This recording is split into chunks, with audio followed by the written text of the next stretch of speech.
नमस्कार, स्वागत है आपका। मैं हूं आपके साथ नेहा दुबे। पंजाब राज्य, आपको बता दें कि 5 राज्यों में विधानसभा चुनाव के परिणाम आपके सामने हैं। सबसे ज्यादा उत्सुकता उत्तर प्रदेश विधानसभा चुनाव और पंजाब चुनाव के नतीजों पर ही थी। अब साफ है कि यूपी में सीएम योगी आदित्यनाथ लगातार दूसरी बार मुख्यमंत्री बनने का रिकॉर्ड बनाने जा रहे हैं। बीजेपी की रणनीति उत्तराखंड, गोवा और मणिपुर में भी रंग लाई है, जहां सत्ता विरोधी लहर के बावजूद पार्टी दोबारा सत्ता बनाने जा रही है। वहीं पंजाब कांग्रेस मुक्त राज्यों की फहरिस्त में शामिल हो गया है।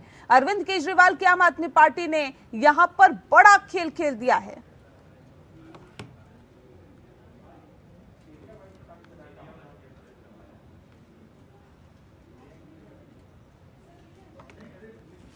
तो 5 राज्यों के जो नतीजे सामने आए हैं, जाहिर तौर पे कांग्रेस के लिए तो अच्छे नहीं हैं, क्योंकि कांग्रेस मुक्त राज्यों में एक और राज्य शामिल हो गया है। उसे पंजाब को देखते हुए कहा जा सकता है, क्योंकि पंजाब अब आम आदमी पार्टी के खाते में जाता हुआ दिखाई दे रहा है। यानी कि आम आदमी पार्टी यहां पर सरकार बनाती हुई दिखाई दे रही है। एक शानदार जीत, जिस तरह से एग्जिट पोल दिखा रहे थे कि एक शानदार जीत यहां पर आम आदमी पार्टी की हो सकती है, सटीक वैसा ही हुआ है। आम आदमी पार्टी ने शानदार प्रदर्शन किया है पंजाब में, लेकिन कांग्रेस ने जिस तरह से तमाम दांव खेला, दलित चेहरा सामने रखा, कैप्टन अमरिंदर दरकिनार कर दिए गए, सिद्धू पर दाव ना खेलते हुए चन्नी को आगे बढ़ाया गया, सीएम प्रोजेक्ट किया गया, और ऐसे में अब कहीं ना कहीं जो तमाम स्टेप उठाए गए कांग्रेस की तरफ से वो उन पर भारी पड़ते हुए दिखाई दिए। और आम आदमी पार्टी की तरफ से प्रोजेक्ट किया गया था सीएम पद के दावेदार के तौर पर भगवंत मान को लोगों ने पसंद किया, पूर्ण बहुमत दिया, और जाहिर तौर पर जो सरकार बनती हुई दिखाई दे रही है वो ये बता रही है कि आम आदमी पार्टी पहली पसंद के तौर पर पंजाब के लोगों की उभर कर सामने आई है। लेकिन यहाँ पर बीजेपी का प्रदर्शन बेहद खराब रहा। यानी कि बीजेपी गठबंधन जो प्रदर्शन था वो 2 सीटों पर ही सिमट कर रह गया। कैप्टन अमरिंदर सिंह, जो कि बीजेपी के साथ गठबंधन से अभी हाल ही में नई पार्टी बनाया और बीजेपी के साथ गठबंधन से चुनावी मैदान में थे, अपनी सीट नहीं बचा पाए। अब आप समझ सकते हैं कि पंजाब की राजनीति किस कदर चलती है और किस तरह से लोगों को चुनती है। कैप्टन अमरिंदर सिंह की अगर हम बात करें तो ये पहली दफा नहीं है जब उन्होंने एक अलग पार्टी बनाई हो। इससे पहले भी वो पार्टी बना चुके हैं, लेकिन कोई फायदा नहीं हुआ। उसके बाद उसका विलय कर दिया गया। एक बार फिर से उन्होंने इसे आजमाया, लेकिन यहाँ पर भी कोई फायदा होता हुआ इन नतीजों में तो साफ तौर पर दिखाई नहीं दे रहा है। तो एक बड़ा झटका यहाँ पर कैप्टन अमरिंदर के लिए, बड़ा झटका यहाँ पर नवजोत सिंह सिद्धू के लिए, और एक बहुत बड़ा झटका यहाँ पर चरणजीत सिंह चन्नी के लिए भी है, क्योंकि बीजेपी बहुत उम्मीदें नहीं पाली हुई थी कि पंजाब से बहुत बड़ी जीत मिलेगी, लेकिन यहाँ पर इतनी भी उम्मीद नहीं होगी कि महज 2 सीटों पर या उसके आसपास ही भारतीय जनता पार्टी सिमट कर रह जाएगी। तो एक हार तो हुई ही, लेकिन एक बहुत बुरी हार हुई, इसे कहा जा सकता है भारतीय जनता पार्टी के गठबंधन की। वहीं अगर हम गोवा की बात करें तो गोवा में जाहिर तौर पे 40 विधानसभा सीटें हैं, जिसमें से 21 सीटें चाहिए सरकार बनाने के लिए, लेकिन उसके बहुत करीब भारतीय जनता पार्टी यानी कि 20 सीटों के इर्द गिर्द है। हालांकि अभी तक रुझान निकल के सामने आ रही है, नतीजों में तब्दील होंगे, तस्वीरें कुछ देर में साफ हो जाएगी कि आखिर कितनी सीटों पर भारतीय जनता पार्टी ने गोवा में जीत का परचम लहराया है। लेकिन अभी जो तस्वीरें सामने आ रही है वो ये बता रही है कि तकरीबन 20 सीटों पर भारतीय जनता पार्टी जीत का पताका फहरा चुकी है। लेकिन अब ऐसे में 1 सीट और चाहिए, और 1 सीट भारतीय जनता पार्टी के लिए बहुत बड़ी मुश्किल की बात नहीं है सरकार यहाँ पर बनाना, यानी कि बहुत बड़ी चुनौती नहीं है। वहीं अब बात उत्तर प्रदेश की करें तो उत्तर प्रदेश में यहाँ पर अगर देखा जाए तो 274 यानी कि 274 से 275 के आसपास भारतीय जनता पार्टी के गठबंधन को जीत मिलती हुई दिखाई दे रही है। एक बड़ी जीत, एक बड़ा मैंडेट इसे कहा जा सकता है। हालांकि एक बहुत बड़ी टक्कर इसे कही जा रही थी, और उत्तर प्रदेश एक खास तौर पर चुनौती की तरह भारतीय जनता पार्टी देख रही थी, क्योंकि कहते हैं कि उत्तर प्रदेश का रास्ता ही कहीं ना कहीं केंद्र तक जाता है। और प्रधानमंत्री नरेंद्र मोदी को जाहिर तौर पर न सिर्फ 2022 बल्कि 2024 की भी चिंता सता रही थी। एक बड़ी जीत इसे कही जा सकती है। हालांकि पहले के मुकाबले सीटों में कुछ गिरावट आई है। इसकी मुख्य वजह तमाम उन मुद्दों को भी कहा जा रहा है, जो कि हम लगातार डिस्कस करते हुए आए हैं, उसका भी आज हम जिक्र करेंगे। लेकिन इसी के साथ साथ अगर बात यहाँ पर मणिपुर की करें, मणिपुर में जाहिर तौर पे ये कहा जा सकता है कि एक बार फिर से जब भारतीय जनता पार्टी की वहां पर सरकार बनने जा रही है, तो इसे भी एक बड़ी उपलब्धि के तौर पर भारतीय जनता पार्टी देख रही है। हालांकि बाकी की अगर हम बात करें, कांग्रेस को 5, एनपीएफ गठबंधन को 5 और एनपीपी को भी 7 लगभग सीटें मिलती हुई दिखाई दे रही है। हाँ,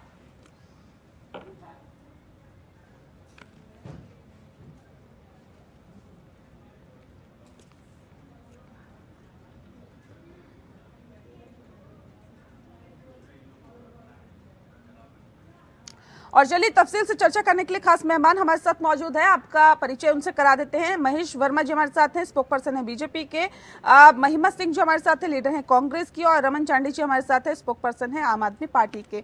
बहुत स्वागत है आप सभी का। रमन जी, आपको बहुत बहुत बधाई, क्योंकि आप पंजाब में जीत का पताका फहरा चुके हैं और जाहिर तौर पर सरकार बनाने जा रहे हैं। एक बड़ी जीत आप लोगों को मिली है वहां पर। और महेश जी, आपको भी बहुत बहुत बधाई, 4 राज्यों में आप भी सरकार बनाने जा रहे हैं। लेकिन अब सवाल इस बात को लेकर है, रमन जी मैं शुरुआत आपके साथ करना चाहूंगी। पंजाब में क्या उम्मीद की थी कि इतनी शानदार जीत आप हासिल करेंगे? जी धन्यवाद नेहा जी, सबसे पहले तो आपने मौका दिया। देखिए, पंजाब में ये जो इतनी बड़ी जीत हुई है, सबसे पहले तो इसका श्रेय जाता है केजरीवाल जी के गवर्नेंस को जाता है। जो model of governance Kejriwal ji का है, उनको पसंद किया पंजाब वासियों ने। दूसरे नंबर पर भगवंत मान जी की करड़ी मेहनत और उनकी नेक नियत ईमानदारी की वजह से जो देहाती गांव के किसान है पंजाब के, वो चाहते थे कि एक बार भगवंत मान जी पंजाब के चीफ मिनिस्टर बनकर आए और पंजाब को आगे लेकर जाए। रही बात इन रवायती पार्टियों की, चाहे वो अकाली दल है, भाजपा भी ये पहली बार ही अलग हुई है, भाजपा इन्हीं के साथ थी, और कांग्रेस। ये 15 सालों में जो इन पार्टियों ने पंजाब को पीछे धकेला है, पंजाब को लूटा है, ये सभी लोग पंजाब वासी जानते थे, सभी के जहन में था। उन्होंने अपना गुस्सा नहीं, पंजाब की जनता को तो आपने समझा दिया कि बाकी जो पार्टियां रही उन्होंने आपको लूटा, लेकिन आप गोवा में और उत्तराखंड में समझाने में नाकाम रहे सर, वहां तो नहीं समझा पाए आप। वही मैं देखिए, उत्तराखंड में हम पहली बार इलेक्शन लड़ रहे थे, पिछली बार यहाँ भी हम हारे हैं। ये जो जीत मिलती है, जो हार कर जीत मिलती है, उसका मजा ही कुछ और होता है, कुछ ना कुछ सीखने के लिए मिलता है। जीत मिलने के लिए पहले हारना जरूरी होता है क्या? देखिए, अगर हार कर आप जीतोगे तो अच्छा रहेगा। अगर जीत हमें पहली बार ही मिल जाए तो वो जनता जनार्दन के लिए भी तकलीफदेह होती है। ऐसे काम लीडर हमारे कर नहीं पाते जो हर पहली बार ही जीत कर आते हैं। ठीक है, आप मुझे बताइए क्यों जनता ने आपको चुना? ऐसे क्या विषय रहे पंजाब की राजनीति में जिनको आपने भरपूर तरीके से उठाया और जनता ने इतनी शानदार तरीके से आपको जिताया?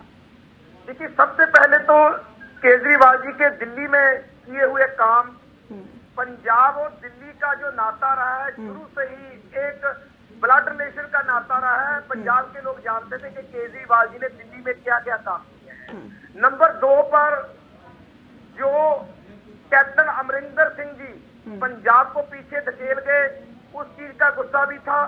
उसके बाद चन्नी जी ने 111 दिन का नारा दिया, लेकिन वो कागजों में ऐलान होने तक की कीमत था। लेकिन तो मतलब कांग्रेस में जो फूट थी उसका फायदा आपको मिल गया, कैप्टन अमरिंदर सिंह चले गए उसका फायदा आपको मिल गया। यानी कि जो एक सिर फुटोवल की स्थिति कांग्रेस के अंदर हमने देखी चुनावों से एंड पहले, सिद्धू की बयानबाजी, चन्नी और सिद्धू के बीच खींचतान, कैप्टन अमरिंदर सिंह का चले जाना और कांग्रेस का कमजोर हो जाना, उसका फायदा आप लोगों को मिल गया। महिमा जी, ठीक है, मैं आती हूँ सर। देखिए, दो मुद्दे पंजाब के बिल्कुल है नजदीक से, जो लोगों के जहन में थे। एक तो नशे का मुद्दा और एक बेरोजगारी का। ये सारा कुछ पैदा इन्हीं पार्टियों का किया हुआ है पंजाब में। लोगों में गुस्सा था इस बात का। मुद्दे नहीं बताए सर, आपने कांग्रेस पर निशाना साधा। आपने कहा कि कैप्टन अमरिंदर सिंह चले गए और उसके बाद जिस तरह की खींचतान थी। महिमा जी, सवाल इस बात को लेकर है, एक बहुत ये बहुत बड़ा लूप पॉइंट रहा आप लोगों का। आप मानते हैं पंजाब में क्योंकि आप सत्ता पर काबिज थे और काबिज होने के बाद आपके पास पूरा अवसर था कि आप जनता के बीच पैंट बना पाए और एक बार फिर से सत्ता पर काबिज हो पाए, लेकिन आप उसमें कामयाब नहीं हो पाए। कहां पे खामियां, कहां पे कमियां पंजाब में रह गई आपके? नेहा जी, नलिनी विभा नाजरी ने कहा है, हार के खुद ही बिखर जाऊं क्या, वक्त दुश्मन है तो डर जाऊं क्या। देखिए, बहुत पुरानी पार्टी है, बहुत कद्दावर नेता हैं और बहुत सारी जो समस्याएं हैं वो जनता के सामने भी आती रही हैं। पार्टी के अंदर तो है ही और शीर्ष नेतृत्व उनके साथ डील करने की कोशिश भी करता रहा है। लेकिन जैसा मैंने कहा, परिवार जितना बढ़ जाता है, जितना कद्दावर हो जाता है, जितनी पीढ़ियां पड़ जाती हैं, उतनी आपस की जो खींचतान है कभी कभी बढ़ जाती है। और कमियां कुछ पार्टी के अंदर हैं और कुछ मैं कहूंगी कि देखिए, समाज का प्रतिबिंब है राजनीति।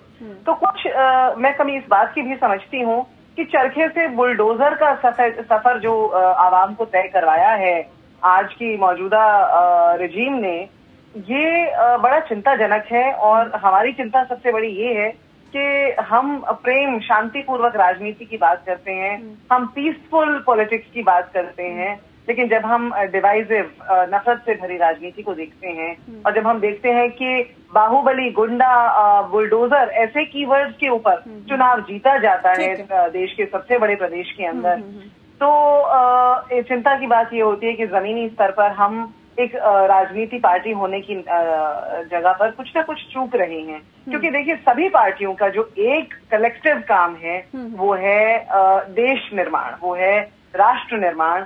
और उसमें यदि चूक हो रही है, अपने युवा को यदि बुलडोजर की रैलियां करके चुनाव की खुशी मनाना सिखा रहे हैं, तो हम चूक रहे हैं। और ये जो चूक है, ये जो वैक्यूम क्रिएट हुआ है, हालांकि 403 सीटों पर प्रियंका गांधी जी ने लड़वाया, ये बहुत समय के बाद पहली बार उत्तर प्रदेश में हुआ।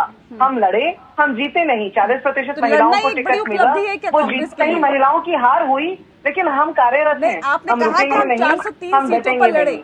लड़ना ही एक बड़ी उपलब्धि के तौर पर कांग्रेस देख रही है कि जीतना भी कहीं ना कहीं एक एम है कांग्रेस पार्टी का।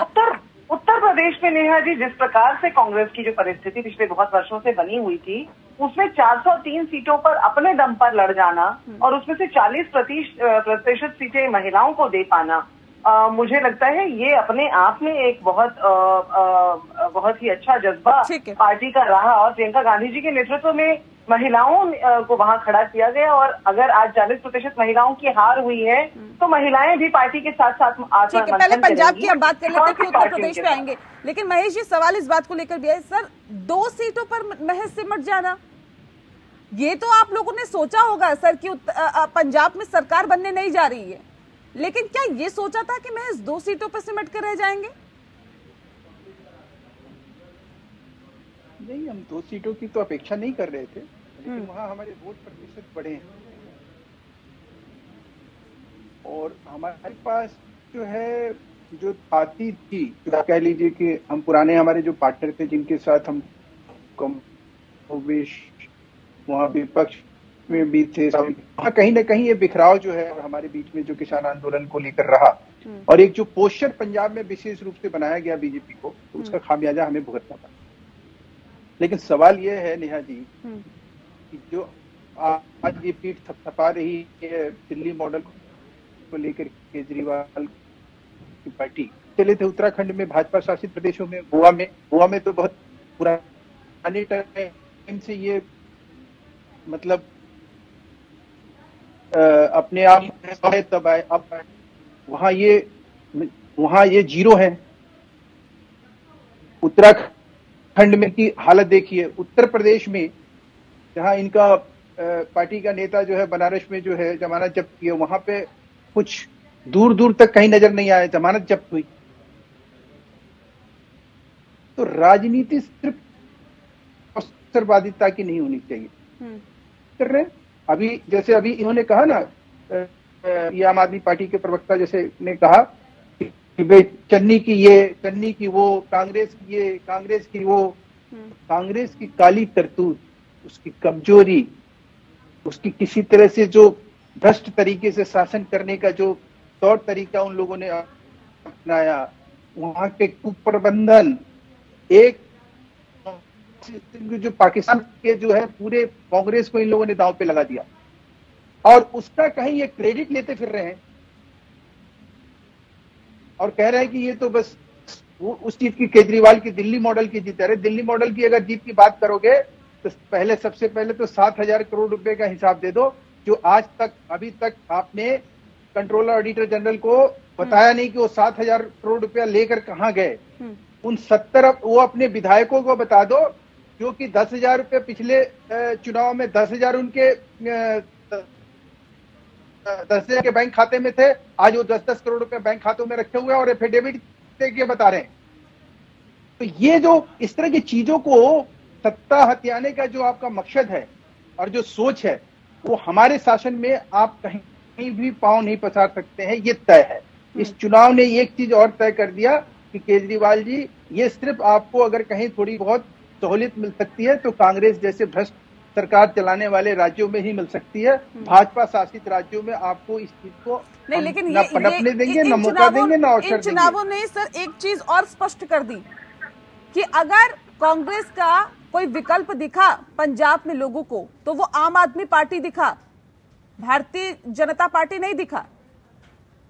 नहीं, वो तो बात सही है कि केजरीवाल का वहां कोई, आप देखिए ना वहां क्या था, वहां लोगों ने कांग्रेस को देख लिया, शिरोमणि अकाली दल को देख लिया, जिसके साथ हम भी थे, विपक्ष में हम थे। अच्छा, मजेदार बात तो ये है कि पूरे कोरोना काल में आपको आम आदमी पार्टी कहीं दिखाई नहीं दी, किसी को मदद करते हुए ये पंजाब में नहीं दिखाई दिए, ना इनको भगवंत मान, ना कोई और। आप लोगों ने सब जो है तमाम आप लोगों ने एड़ी चोटी का जोर लगाया। महेश जी सुन लीजिए, अभी प्रधानमंत्री नरेंद्र मोदी ने ये कहा कि मेरा सुरक्षा कवच ये जनता है, और उसी जनता से आप लोगों को डर लग रहा था जब आप पंजाब में गए थे, कह रहे थे कि अपने सीएम को कह देना मैं सुरक्षित लौट आया। अभी प्रधानमंत्री ये कह रहे थे कि मेरा सुरक्षा कवच यहाँ की जनता है। तो यानी कि हथियार तो पूरी तरह से इस्तेमाल किए गए ना सर, कहीं कोई कोर कसर नहीं छोड़ी गई। नहीं, राजनीति है यहाँ, भावनात्मक, मतलब आप ये मान रहे हैं राजनीति है, सारे हथकंडे अपनाए गए? नहीं, मैं तो कह रहा हूँ कि राजनीति है, इस राजनीति में मैंने कहा ना, भावनात्मक, सृजनात्मक, रचनात्मक सारी चीजों का समावेशी ये स्वरूप होता है। राजनीति को आप इस तरह से नहीं कर सकते हैं। भावना भी जुड़ी है, सृजन, क्रिएटिविटी भी जुड़ी हुई है, कहीं ना कहीं आप व्यक्तित्व का कहीं महत्व है, कहीं नेतृत्व का महत्व है, सबका सामूहिक महत्व है, कई फैक्टर एक साथ काम करते हैं। लेकिन जो सबसे बड़ी बात यह है आज की डेट में, इस चुनाव के जरिए आप समझने की कोशिश करिए तो भाजपा शासित राज्यों में केजरीवाल का करिश्मा क्यों नहीं चला, वो जादू क्यों नहीं चली, ये समझने की बात है। वहाँ सिफत क्यों है? रमन जी जवाब दीजिए, भाजपा शासित राज्यों में केजरीवाल का जादू क्यों नहीं चला, ये बता दीजिए, क्यों नहीं चला? नेहा जी, महेश जी को मैं ये बताना चाहता हूँ कि ठीक है, हम उन राज्यों में पहली बार चुनाव लड़े थे, आने वाले 2024 में देखना वहीं पर झाड़ू चलेगा, ये मेरा वादा है आपसे। पूरी चुनौती देगी आम आदमी पार्टी भाजपा को, क्योंकि केंद्र शासित जितने भी प्रदेश है वहां पे भी भाजपा का झंडा लहराएगा। लेकिन थोड़ा समय लगेगा, आपको पूरी ताकत से लड़कर दिखाएंगे। 2024 में देखना आपका मुकाबला आम आदमी पार्टी से होगा। मोदी जी सिर्फ केजरीवाल जी को चुनौती मानते हैं, कांग्रेस को नहीं। अभी पंजाब में, अगर पंजाब में आपने किसानों के साथ वादा खिलाफी की, लेकिन आपने शहरों में चुनाव लड़ा, ज्यादा से ज्यादा सीटें आपकी शहरों की थी, तो पंजाब के हिंदू भी आपको क्यों वोट नहीं दे रहे भाई? ये कोई हिंदू कोई दूसरे नहीं है, ये भी तो देश के हिंदू हैं, वो भी उन्होंने भी आपको वोट नहीं दिया, उन्होंने भी आपको नकार दिया। 39% हिंदू है पंजाब में, तो क्यों नहीं आप ये सोचते कि आप कहीं ना कहीं यहाँ पर आपकी सरकारें थी, हमें थोड़ी और करड़ी मेहनत करनी पड़ेगी और आपके बराबर आकर दिखाएंगे, आपको दिखाएंगे कि आम आदमी पार्टी। ठीक है महिमा जी, ठीक है सर, ठीक है महिमा जी, कांग्रेस मुक्त भारत का जो सपना भारतीय जनता पार्टी देखती है या प्रधानमंत्री नरेंद्र मोदी देखते हैं, क्या वो साकार होता हुआ दिखाई दे रहा है? 5 राज्यों के जो नतीजे आए हैं, कम से कम ये तो वही बता रहे हैं, हरीश रावत जैसे नेता अगर अपनी सीट नहीं बचा पाते तो ये क्या संदेश जाता है कांग्रेस में? कहीं ना कहीं जो एक मनोबल की हम बात करते हैं, एक आत्मविश्वास की बात करते हैं और कार्यकर्ताओं में जोश भरने की बात करते हैं, और ये भी उम्मीद कर रहे थे कि अब प्रियंका गांधी की लॉन्चिंग पूरी तरह से हुई है तो शायद उत्तर प्रदेश में कुछ करिश्मा होगा, कुछ करिश्मा करके दिखाएगी कांग्रेस। न उत्तर प्रदेश में ऐसा हुआ, न उत्तराखंड में ऐसा हुआ, न और तमाम राज्यों में ऐसा हुआ। पंजाब भी आपके हाथ से फिसल गया। प्रबुद्ध सौरभ ने कहा है नेहा जी, तीरगी की अपनी जिद है, जुगनुओं की अपनी जिद, ठोकरों की अपनी जिद है, हौसलों की अपनी जिद। तो देखिए, भाजपा की अपनी जिद है, कांग्रेस की अपनी जिद है, और कांग्रेस ने जैसा 70 साल का जो दावा भाजपा करती है, सुनिए मैं बड़ी रोचक बात कहने जा रही हूँ। 70 साल जब कांग्रेस रही, हमने कभी नहीं कहा भाजपा रहित भारत, लेकिन भाजपा ने आके कहा कांग्रेस मुक्त भारत, क्योंकि ये एक पार्टी की राजनीति में विश्वास रखते हैं, ये लोकतंत्र में विश्वास रखने वाले लोग ही नहीं हैं, ये संविधान में विश्वास रखने वाले लोग ही नहीं हैं। ये देश जानता है कि नागपुर के आरएसएस के हेडक्वार्टर्स के ऊपर तिरंगा नहीं फहराता था 90 के दशक तक भी, और उसके लिए किस प्रकार से विवश होना पड़ा था पीवी नरसिम्हा राव जी के दौर में, और उसके बाद जाकर के वो वहां झंडा फहराने लगा। ये संविधान और लोकतंत्र को मानने वाली पार्टी नहीं है। ये पूरे देश का जो भगवाकरण करना चाह रहे हैं, ये लोकतंत्र को हमारे हाथों से छीनना चाह रहे हैं। विश्वास है या नहीं, ये एक अलग मैटर है, लेकिन जनता को जब आप पे विश्वास नहीं है, इसीलिए ये बताइए ना, इसका जवाब दीजिए। आपका सवाल कांग्रेस मुक्त भारत के विषय में था कि भाजपा ये चाहती है कि कांग्रेस मुक्त भारत, लेकिन हमने कभी नहीं, हमारा किरदार है, हमने कभी नहीं कहा भाजपा रहित भारत। जब भाजपा कहीं दिखती भी नहीं थी, हमने नहीं कहा भाजपा रहित भारत। जब आम आदमी पार्टी का जन्म भर हुआ था, हमने नहीं कहा कि आम आदमी पार्टी कुछ नहीं कर पाएगी, क्योंकि लोकतंत्र है, इसके अंदर हर किसी को, कोई एक इकलौता भी खड़ा होकर के लड़ना चाहे उसको खड़े होकर लड़ने का अधिकार है। और जनता तो जनार्दन है कि मैंने शुरुआत से अपनी बात रखी, और मैंने कहा कि आवाम की आवाज हमारा सिरमौर है, हमारे सर माथे पर है, हम नतमस्तक है जनता की आवाज के आगे। जनता हमें इसके सिवा और बताइए ना, विकल्प क्या है? वो तो आपको करना ही पड़ेगा ना महिमा जी। बिल्कुल करना ही पड़ेगा। इसके सिवा आप क्या कह सकती हैं, बताइए ना। आप यही कह सकती हैं जो जनता ने जनादेश दिया है वो सर माथे पर है, सर माथे पर है। इसके सिवा कुछ चारा नहीं है। मंथन करेंगे, सोचेंगे। महेश जी कुछ कहना चाहते हैं, सुन लेते हैं, फिर मैं आती हूँ आपके पास। महेश जी जल्दी से रखिए अपनी बात। हाँ नेहा जी, मैं तो एक बात भूल गया। सर्वप्रथम मैं आप सबको भी बधाई देना चाहता हूँ, एपीएन को। बड़े जीवंत तरीके से आप लोगों ने इस इलेक्शन कैंपेन को, इस इलेक्शन को बड़ा जीवंत तरीके से आपने प्रस्तुत किया, और बहुत लोगों ने इस बात के लिए सराहा भी। इसके लिए आप लोगों को साधुवाद और धन्यवाद जी। एक तो ये बात। दूसरी बात मैं ये कहूंगा कि देखिए, जिस तरह से कांग्रेस की सोच, विचार और मानसिकता इस देश में पलवित की गई, पोषित की गई, वही बड़ी शर्मनाक है। आजादी के जश्न का इन लोगों ने फसल जो है 1967 से काटा, जब तक कि कुछ जो ये बुद्धिजीवी गैंग बने हुए इंटेलेक्चुअल गैंगों ने जब तक सामवाद समाज के नाम पर एक सामाजिक क्रांति का नारा नहीं दिया, और उस सामाजिक क्रांति का नारा जो है दक्षिण से निकला, और 1989 में महिमा जी का जवाब दीजिए। वो कह रहे हैं कि हमने तो कभी ये बात नहीं कही कि भाजपा मुक्त भारत। आप लोग क्या लोकतंत्र पे विश्वास नहीं करते क्या? एक विपक्ष नहीं होना चाहिए क्या? अरे नेहा जी, ये तो लोकतंत्र रहित भारत की इन्होंने परिकल्पना करी थी। कांग्रेस के माथे पे ऐसा कलंक लगा है इमरजेंसी का, जिसमें इन्होंने पूरे लोकतंत्र का अपहरण कर लिया था। उसका क्या था इस देश में?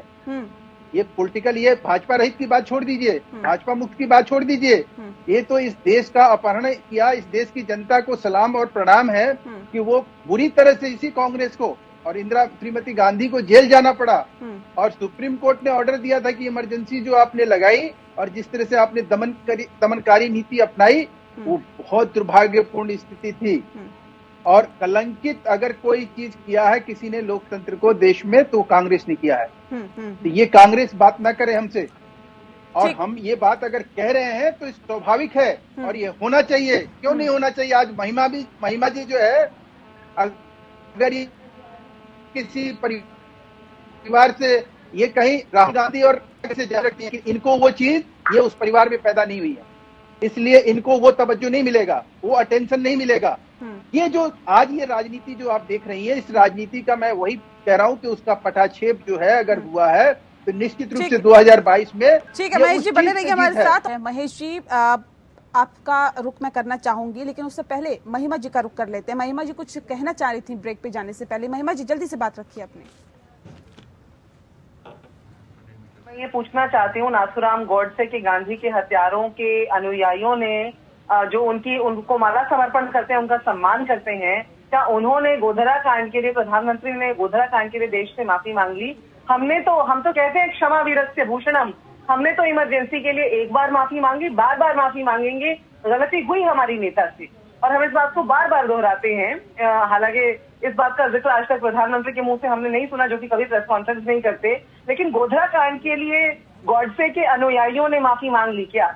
इस बात का जवाब भाजपा यदि दे देगी तो जनता बड़ी आभारी होगी उनकी। महेश जी। नहीं, ये तो स्वाभाविक है। ये सब चीजें जो है ये यही उठाएंगे इनके पास, और क्या। खिसियानी बिल्ली खंबा नूचे वाली बात आपके पास दुनिया के सबसे बड़ा नरसंहार करने वाली कांग्रेस पार्टी जो है, इमरजेंसी है, सिखों का कत्लेआम करने वाली पार्टी जो है, जा रहा है। एक बार गिरबान में तो पहले झांके देखें, फिर हम आपको बताएंगे। हम तो 100 सवाल ऐसे उठाएंगे जिसका आपको जवाब देना मुश्किल हो जाएगा। महिमा जी, मैं आपको बहुत जिम्मेवारी के साथ कह रहा हूँ, आजादी से लेकर अब तक अगर कहीं अध्ययन कीजिएगा और आप नाथूराम गोडसे की बात कर रही हैं, आप जवाहरलाल नेहरू जी के बारे में सोचिए, जिन्होंने आरएसएस को कहा कि आप रिपब्लिक परेड में आइए, हमारे लिए गर्व की बात है। तो आप छोड़ दीजिए इन बातों को। आज का मुद्दा ये नहीं है, आज का मुद्दा जो है उसके ऊपर आ जाइए। कांग्रेस मुक्त देश और कांग्रेस मुक्त देश के ऊपर बात करिए। ये चीज छोड़ दीजिए आप। मेरा मुखौटा मत दिखाइए, मैं क्या हूँ ये जनता है और देश ने साबित किया। नाथूराम गोडसे पर बहस नहीं हो रही। ठीक है, ये साबित हो चुकी है। ठीक है महेश जी, मुद्दे बताइए मुझे। आज अगर उत्तर प्रदेश की हम बात करते हैं, बुलडोजर बाबा की बात करते हैं, कह रहे हैं महिमा जी कह रहे हैं हम तो चरखे की बात करने वाले हैं, हम तो शांति की बात करने वाले हैं, लेकिन आज तो बुलडोजर की बात की जा रही है।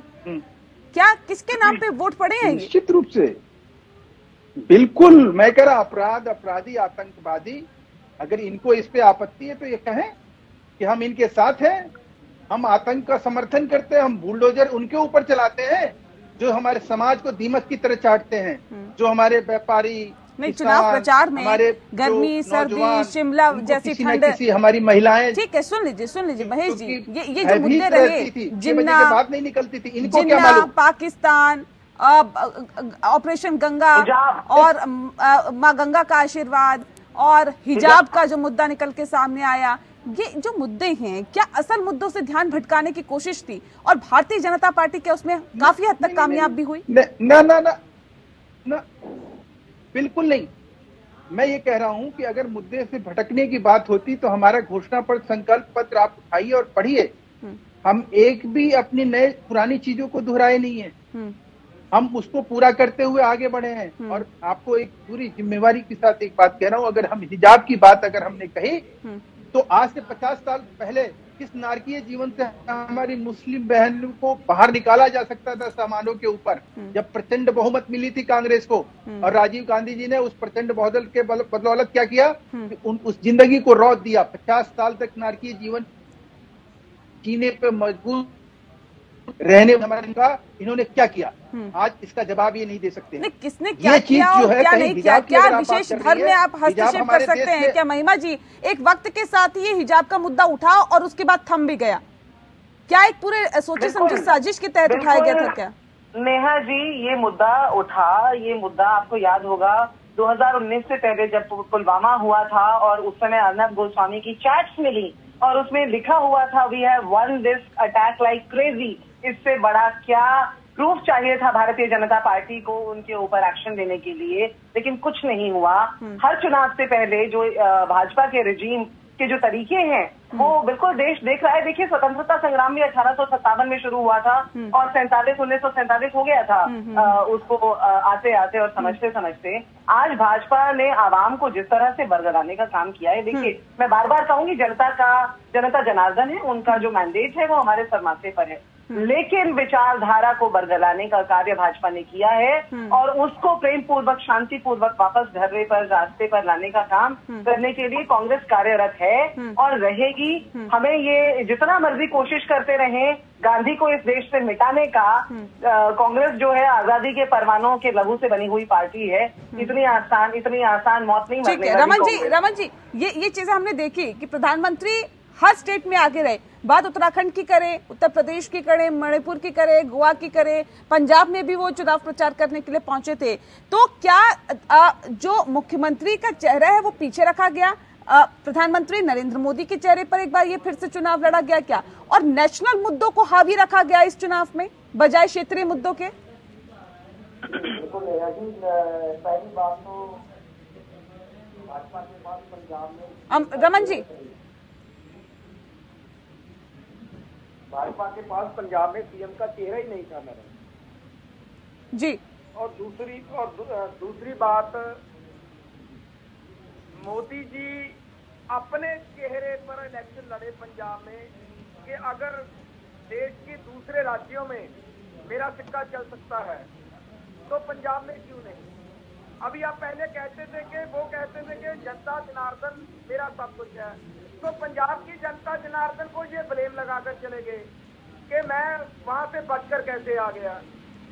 तो ये सभी बातें सोचनी चाहिए। दूसरे राज्यों में कुछ कहते हैं तो पंजाब में कुछ कहते हैं और ब्लेम लगाते हैं केजरीवाल जी पर। ऐसा नहीं होना चाहिए। अभी ये दोनों देखिए, महिमा जी और महेश जी, पुरानी बातों को लेकर कोई दूसरे उस पर ब्लेम लगा रहा है, कोई इस पर ब्लेम लगा रहा है। तो जनता कहाँ जाएगी देश की? ये ऐसे ही लड़ लड़ कर मर जाते हैं, लेकिन जनता का नुकसान हो जाता है। बहन जी, ऐसा नहीं होना चाहिए। ठीक है, जो हमारे राष्ट्रीय जिनका हमने सम्मान करना है, जो हमारे जिन पर शहीद हैं उनका सम्मान होना चाहिए, सभी लोगों में एक बराबर होना चाहिए। लेकिन ऐसी ब्लेमबाजी, हमारी आने वाली जनरेशन प्रभावित होती है। वो क्या सोचेगी कि भाजपा क्या कर रही है और कांग्रेस क्या कर रही है? ये नुकसान हमारी आने वाली जनरेशन का है। ऐसी बातें मत कीजिए। ठीक है महिमा जी, जल्दी से रखिए बात। आम आदमी पार्टी को इतिहास और भविष्य के संतुलन को समझने की जरूरत है। ये समझने की जरूरत है, आने वाली पुश्तों को व्हाट्सएप यूनिवर्सिटी से नहीं, तथ्यों से, इतिहास से रूबरू कराना आवश्यक है। आप लोग भी सबक सीख लेंगे। इतिहास पुराना नहीं है ना, इसलिए बेहतर तरीके से जानते भी नहीं है शायद। हाल ही में बनी पार्टी है मैम, आपको भी समझना चाहिए। इसीलिए मैंने सबक देना जरूरी समझा नेहा जी, क्योंकि हम 150 साल पुराने हैं। अपने अनुभव से जो सिखा सकें वो सिखा भी देना चाहिए, सीख भी लेना चाहिए। ठीक है महेश जी, आप बहुत देर से कुछ कहना चाह रहे थे, रख लीजिए अपनी बात को।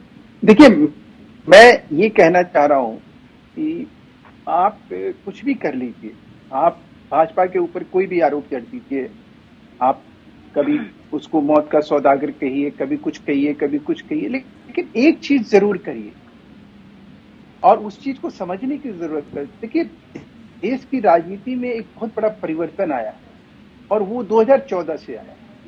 2014 में जब हम 2014 से निकल के 2017 में हम जब यूपी का नया चुनाव लड़ रहे थे, तो उस समय हमारे पास कोई छाती नहीं थी दिखाने की, समझाने की, बताने की।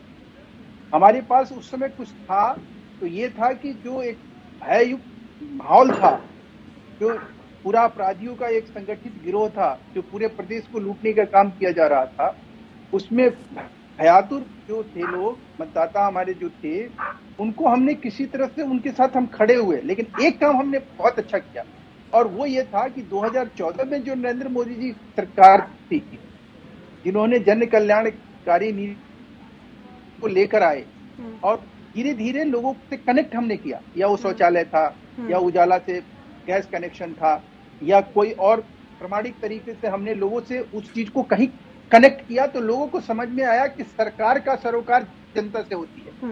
नहीं, एक परिवर्तन और आया है। हमने देखा कि भारतीय जनता पार्टी चुनाव लड़ती है तो एक चैलेंज के साथ लेती है, एक चैलेंज की तरह लेती है उसे। अब ये हमने देखा कि आज नतीजे आए हैं और उसके साथ ही गुजरात में किस तरह से चुनाव हो उस पर मंथन होने लगा। प्रधानमंत्री ने उस पर मीटिंग की। हमने देखा कि पश्चिम बंगाल में ममता बनर्जी को हराया गया शुभेंदु अधिकारी के सामने खड़ा करके। तो ये चीजें कहीं ना कहीं बताती है कि एक चैलेंज की तरह लिया जाता है। परिवर्तन अगर 2014 के बाद अगर सर देखा गया तो ये परिवर्तन देखा गया कि एक चैलेंज की तरह लिया जाता है। लेकिन सवाल इस बात को लेकर भी कि इसके विपरीत अगर हम देखें तो परिवर्तन ये भी रहा कि पहले बात होती थी महंगाई की, पहले बात होती थी बेरोजगारी की, पहले बात होती थी असल मुद्दों की, पहले बात होती थी क्राइम की, पहले बात होती थी महिलाओं की, छात्राओं और बेटियों की सुरक्षा की, पहले बात होती थी पढ़ाई लिखाई की, स्वास्थ्य सेवाओं की। लेकिन सर कहाँ हैं ये मुद्दे? इस बार के विधानसभा चुनावों में तो हमने ये मुद्दे देखे ही नहीं, सुने ही नहीं। बात तो यहाँ बुलडोजर की हो रही थी, गर्मी सर्दी की हो रही थी, जिन्ना की हो रही थी, पाकिस्तान की हो रही थी, सर बाकी सारी बातें हो रही थी, बेरोजगारी की बातें तो नहीं हुई यहाँ पर। नहीं, बड़ी सटीक और प्रासंगिक, बहुत प्रासंगिक और विषय परक आपने सवाल उठाए। ये सारी चीजें जो है ना, अगर आप हमारे 88 पेज का मेरा जो हमारा संकल्प पत्र है उसमें कहो वैसे ये सारी चीजें हैं जिसकी तलाश में आप घूम रही हैं। इस तलाश में विपक्ष को घूमना चाहिए, ये मुद्दा विपक्ष को उठाना चाहिए जो आप पूछ रही हैं। रोजगार की अगर हम बात करते हैं, गरीबी की अगर हम बात करते हैं, कोरोना काल में आपको सुन के हैरानी होगी नेहा जी कि दुनिया में 12 देशों में पिछले 2 साल में चुनाव हुए और वहां मतदान प्रतिशत जो है 15 से 20% घटा। और आज हिंदुस्तान में मतदान प्रतिशत क्यों नहीं घटा? क्योंकि लोग वैक्सीनेटेड हैं। लोगों के घरों में 82 करोड़ लोगों के घरों में कहीं न कहीं भोजन मिले। दुश्वारियां उस तरह की नहीं रही कि लोगों को लोकतंत्र में रुचि कम हो जाए। तो ये जो चीज हुआ है किसी न किसी तरह से लोग आज सक्षम हैं अपने मतों को सही तरह से सदुपयोग करने में। उनकी दुश्वारियां कम है, उनकी कठिनाइयां कम है। विपक्ष ने अपना काम बखूबी नहीं निभाया क्या महिमा जी? लोकतंत्र के जल्दी से रखिए अपनी बात, फिर रमन जी का रुख करेंगे। जी आप इस बात की साक्षी हैं कि क्या बार बार आपकी चर्चाओं पर भाजपा ने नहीं कहा कि ये लोग तो बस सवाल उठाने का काम करते हैं? क्या पेगासस के ऊपर जब पार्लियामेंट के अंदर या कृषि बिलों के ऊपर जब पार्लियामेंट के अंदर विपक्ष ने बोलने का पेगासस जनता के साथ जुड़ा हुआ मसला नहीं है, नहीं चुप कराने का काम किया, माइक बंद करने का काम नहीं किया क्या? और आज हास्यास्पद है ये कहते हैं कि विपक्ष का काम है, जब विपक्ष को विपक्ष का काम करने नहीं देते, मीडिया को मीडिया का काम करने नहीं देते। इलेक्शन कमीशन की प्रेस कॉन्फ्रेंस हुई, उसमें एक बहुत अहम चैनल को नहीं बुलाया गया। ईवीएम के ट्रक्स पकड़े गए, इलेक्शन कमीशन ने कुछ नहीं किया। इतना दबाव है भाजपा का। मैं ये समझती हूँ आज ये सब बातें उठाने का वक्त नहीं है, जनता का मैंडेट आया है, हम स्वीकार कर रहे हैं, लेकिन विपक्ष को विपक्ष का काम करने दें। आज यही आग्रह है हमारा भाजपा से। और फिर आपके चैनल पर चर्चा होगी। महेश वर्मा जी तो सहिष्णुता रखने वाले प्रवक्ता हैं, उनके साथ चर्चा सकारात्मक होती है फिर भी। लेकिन भाजपा के बहुत से प्रवक्ता हैं जो आमतौर पर वो इसी बात पर चुप कराते हैं कि तो सवाल ही करते रहते हैं, कि तो हम पर आरोप ही लगाते रहते हैं। तो कैसे करे विपक्ष? नहीं, महेश जी बहुत गंभीरता के साथ सुनते हैं फिर जवाब देते हैं, मैं उनका रुख भी करूंगी। लेकिन रमन जी अब सवाल आपसे है, उत्तराखंड में सर खाता भी नहीं खोल पाए, आप तो बड़े शिद्दत के साथ वहां पर चुनाव प्रचार कर रहे थे। कर्नल कोठियाल को आपने सीएम उम्मीदवार घोषित किया, मनीष सिसोदिया लगातार वहां दौरे कर रहे थे, साथ ही साथ अरविंद केजरीवाल भी वहां पे दौरे कर रहे थे। आप तो कहते थे फ्री में ही सब कुछ दे देंगे हम, बिजली पानी बिल्कुल मॉडल वही वाला लागू कर देंगे जो कि राजधानी दिल्ली में लागू किया है। सर खाता भी नहीं खुल पाया। देखिए, हम 1-2 दिन में आने वाले समय में मीटिंग करेंगे और वहां की समीक्षा करेंगे कि आम आदमी पार्टी को वहां पर जीत क्यों नहीं मिल पाई। उसके बाद ही हम कुछ बता पाएंगे कि कहां कमी रह गई पार्टी की लीडरशिप में या हमारी मेहनत में। और एक बात मैं आपसे नेहा जी जरूर कहना चाहता हूं कि महेश जी को मैंने सुना, बहन जी बोल रही थी, ये मेरा एक व्यक्तिगत मानना है कि दुनिया तो ऐसे बोल रही है कि हम चांद पर पहुंच गए। यहाँ भाजपा और कांग्रेस शौचालय बना रही है, वो भी नहीं अभी पूरे बन पाए हैं। कोई गैस पर सिलेंडर पहुंचा रहा है। देश तो हमारे इधर कोई भी देश देख लीजिए, घरों में गैस पहुंच चुकी है, ये अभी सिलेंडर पहुंचा रहे हैं। कैसे आगे बढ़ेगा देश? इन्हीं बातों से क्या हम नहीं, उत्तराखंड पे आइए ना सर, उत्तराखंड पे आइए ना, उत्तराखंड पे बात कर रही हूँ मैं आपसे। उत्तराखंड में जब भारतीय जनता पार्टी और कांग्रेस कह रही थी कि इसे राजधानी दिल्ली मत समझिए, ये पहाड़ी राज्य है, यहाँ पे भौगोलिक स्थितियां अलग है, चुनौतियां बहुत ज्यादा है, आप लोग नहीं समझ पा रहे थे, कह रहे नहीं जी हम तो राजधानी दिल्ली की तरह बना देंगे। हो सकता है आम आदमी पार्टी जो पहाड़ी राज्य है उसका भौगोलिक जो संतुलन है उसको नहीं समझ पाई होगी। ऐसी कोई बात नहीं है, आने वाले समय में आपको वहाँ पे रिजल्ट मिलेगा और मेहनत करेंगे और जुझारू बनकर वहाँ पर जाएंगे। कुछ ना कुछ तरक्की तो वहाँ आम आदमी पार्टी आने वाले समय में करेगी। ठीक है, एक विकल्प के तौर पर गोवा की जनता महेश जी आम आदमी पार्टी को देख रही है, यह आप लोगों के लिए कितनी बड़ी खतरे की घंटी है? क्योंकि न सिर्फ दिल्ली बल्कि पंजाब में भी पूर्ण बहुमत के साथ अब सरकार बनाने जा रही है आम आदमी पार्टी। अगर विकल्प के तौर पर कोई उभरता हुआ अभी फिलहाल दिखाई दे रहा है तो अरविंद केजरीवाल ही उभरता हुआ दिखाई दे रहा है, तो एक चुनौती पेश कर सकते हैं कि आने वाले वक्त में भारतीय जनता पार्टी को? नहीं, मैं नहीं समझता कि ये जो है ना एक बाजीगरी है इनकी, ये अराजक लोग हैं। ये लोग कहीं भी जाते हैं तो ये बड़ा टेंशन,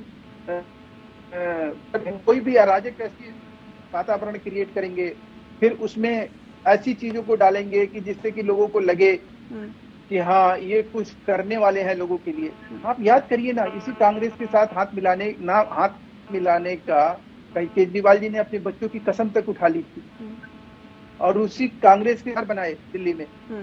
तो आप इस तरह के लोग, कई ऐसी चीजें उन्होंने कहा कि मैं मर जाऊंगा मिट जाऊंगा लेकिन राजनीतिक पार्टी नहीं बनाऊंगा। फिर उन्होंने कहा कि भाई मैं तो अपना बंगला गाड़ी घोड़ा कुछ नहीं लूंगा। सर वक्त के साथ तो जख्म भर जाते हैं, तो फिर वादे भी तो भुलाए जा सकते हैं। इनके हर मंत्री हर विधायक पे जो है केस चल रहा है, सीबीआई के बीसीओ केस चल रहे हैं इनके ऊपर, ईडी में इनके, मतलब इनके कौन से ऐसे लोग हैं जो बचे हुए हैं? हाँ। ये कौन से मुखड़े और टुकड़े की बात करके आज अगर कांग्रेस का प्रबंधन नहीं होता पंजाब में तो ये क्या वहाँ जीत पाते? ठीक है, महिमा जी क्या मानते हैं कहीं ना कहीं खामी कमी रह गई जिस वजह से आम आदमी पार्टी ने सेंधमारी कर ली? मैं तो शुरू से कह रही हूँ अपनी कमी को मानते हैं, लेकिन उत्तराखंड में नेहा जी रोचक बात ये है कि जो सिटिंग मुख्यमंत्री थे, मौजूदा मुख्यमंत्री थे पुष्कर सिंह धामी, उनको हराने वाले कांग्रेस के ही एक प्रत्याशी हैं भुवन कापड़ी, जैसे आपने शुरू में बताया भी था। और इससे ये पता चलता है कि जो जनता का मत है वो बड़ा मिला जुला है। बड़ी उत्तराखंड में हरीश रावत भी हार गए हैं और आम आदमी पार्टी ने मुख्यमंत्री बनने का सपना देख रहे थे। हरीश रावत अपनी सीट हार गए। हरीश रावत अपनी सीट हार गए, लेकिन वो सिटिंग मुख्यमंत्री नहीं थे, मौजूदा मुख्यमंत्री पुष्कर सिंह धामी थे। मैं इस समीकरण की बात कर रही हूँ कि मौजूदा मुख्यमंत्री को हराया है कांग्रेस के प्रत्याशी ने। आम आदमी पार्टी यदि जीती है पंजाब के अंदर तो द्वितीय नंबर पर कांग्रेस पार्टी है और भाजपा वहाँ देखने को नहीं मिलती, जैसे उत्तर प्रदेश में हमारी परिस्थिति है। उत्तर प्रदेश में यदि हम अपनी हार स्वीकार कर रहे हैं तो मैं देख रही हूँ कि पंजाब के अंदर, मैंने आज दिन में बहुत सी चर्चाओं में हिस्सा लिया और मैंने ये देखा कि पंजाब के अंदर भाजपा के किसी प्रवक्ता के मुंह से ये नहीं समझ में आता कि हाँ हमसे कोई चूक हुई है। वो आम आदमी पार्टी की कमियां निकालने में लगे हुए हैं। मैंने जबकि बार बार लगातार ये कहा कि उत्तर प्रदेश के अंदर या कहीं पर भी हमसे चूक हो रही है, हम जनता की नब्ज टटोलने में, नब्ज पकड़ने में अभी तक असफल हैं किसी वजह से, और उस वजह को हम तलाश रहे हैं। सबसे पुरानी पार्टी आप है, सबसे ज्यादा एक्सपीरियंस आपको है, सबसे ज्यादा तवज्जो आपको मिली है, सबसे ज्यादा सत्ता पर शासन आपने किया, फिर भी जनता का नब्ज टटोलने में आप कामयाब नहीं हो पा रहे हैं। आप देखिए भारतीय जनता पार्टी जब से सत्ता पर शासन पे आई है उसके बाद से हटने का नाम नहीं ले रही। आप लोग समझ नहीं पा रहे ये क्या वजह? ऐसी परिस्थिति 2014 में कांग्रेस की भी लगती थी। चुनाव से पहले जब 10 साल से कांग्रेस बनी हुई थी, तमाम प्रदेशों में भी, केंद्र में भी, तो उस समय ऐसा लगता था कि शायद कांग्रेस का कोई विकल्प नहीं है। तब भाजपा ईवीएम को दोष दिया करती थी। मैंने तो आज एक बार भी ना ईवीएम का नाम लिया है, हालांकि बहुत सारे पकड़े गए हैं कल में, लेकिन मैं उसके लिए हम धन्यवाद करते हैं। मैं ये कह रही हूँ कि ये दौर है। देखिए जैसा रामधारी सिंह दिनकर जी ने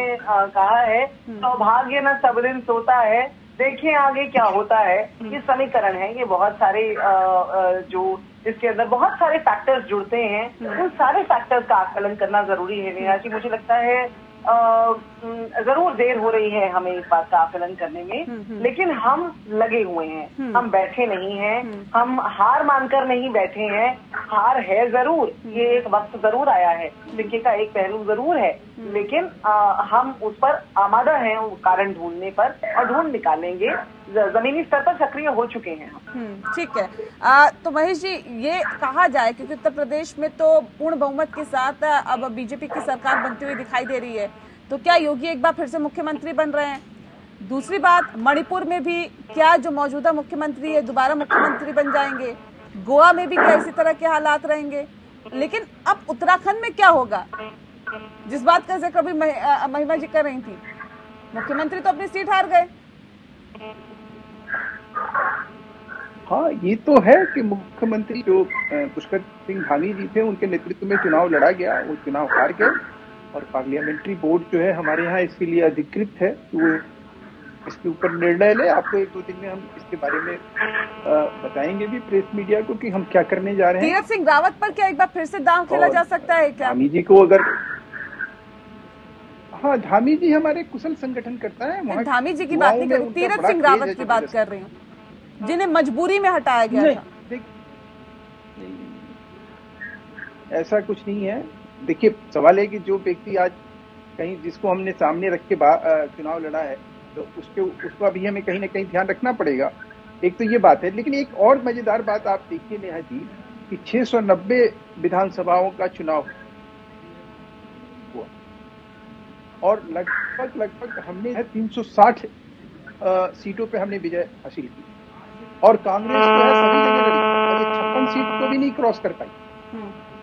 दुर्भाग्यपूर्ण स्थिति ये रही है कि 2 सीट कांग्रेस की उत्तर प्रदेश में है और 2 सीट भाजपा की पंजाब में है, लेकिन हमारे वोट प्रतिशत जो है वो बढ़े हैं पंजाब में और इनका जो है वोट प्रतिशत जो है, सीटें तो उतनी है ना सर, घट गया। विधायक तो 2 ही बने हैं ना। हाँ, आप सीट बिल्कुल आपकी बात सही है कि सीट तो उतना ही है पंजाब में, लेकिन मैं फिर भी कहूंगा कि अगर आकलन करिए, ये उपलब्धि के तौर पर देखते हैं कि आप पंजाब में 2 सीटें लेके आए हैं, तो जब हार गई क्या भारतीय जनता पार्टी की? जी सर, ये उपलब्धि के तौर पर देखते हैं, आप कह रहे हैं 2 सीटें लेके आए हैं लेकिन वोट परसेंटेज हमारा बड़ा है, तो ये एक बड़ी उपलब्धि है क्या भारतीय जनता पार्टी की? नहीं, बड़ी उपलब्धि तो नहीं है, लेकिन ताकत तो मिलती है ना इन सब चीजों से। राजनीतिक पार्टी को ताकत कहाँ से मिलती है? इन्हीं सब चीजों से मिलती है। जब उसका अच्छे से समीक्षा होती है, उस समीक्षा के ऊपर फिर हम सोचते हैं कि भाई इसके ऊपर क्या अच्छा रणनीति हम बना सकते हैं। निश्चित रूप से हमें कमोवेश, अगर मान लीजिए कि हमें वोट प्रतिशत हमारा बढ़ा है, तो हमें सोचना चाहिए कि हम अब कैसे आगे करें। हम किन क्षेत्रों में, वहाँ 3 क्षेत्र हैं, तीनों क्षेत्रों में किन किन क्षेत्रों में हमारी रणनीति किस तरह की रहनी चाहिए। और अभी तक तो हम सहारे से चल रहे थे भाई। शिरोमणि अकाली दल जो है, आप याद करिए कि शिरोमणि अकाली, एक टाइम तो हम कुछ भी नहीं थे वहाँ तो हम एक टाइम में 17 सीट पे चुनाव लड़े और बिल्कुल हमारी जमानत जब्त हो गई थी। आज तो हम कहीं खड़े हैं। महिमा जी कुछ कहना चाह रहे, जल्दी से रखिए, मैं कार्यक्रम के आखिरी पड़ाव में। उत्तर प्रदेश में जो सीटें और वोट शेयर कम हुआ है, उस पर भी एक टिप्पणी ले लीजिएगा नेहा जी। पंजाब में तो बात कर दी उन्होंने कि वोट शेयर बढ़ा है। उत्तर प्रदेश में भले ही जीते हों और रिपीट किए हों, लेकिन सीटें भारी कम हुई हैं, थोड़ी बहुत नहीं, बहुत सीटें कम हुई हैं। ठीक है, चलिए, लेकिन उसका फायदा समाजवादी पार्टी ने उठाया है, कांग्रेस तो 2 ही सीटों पे सिमट कर रहेगी। बहरहाल बहुत शुक्रिया जी आप सभी मेहमानों का हमारे साथ इस खास चर्चा में शामिल होने के लिए। बहुत बहुत शुक्रिया आप सभी का। मुझे दीजिए इजाजत, नमस्कार।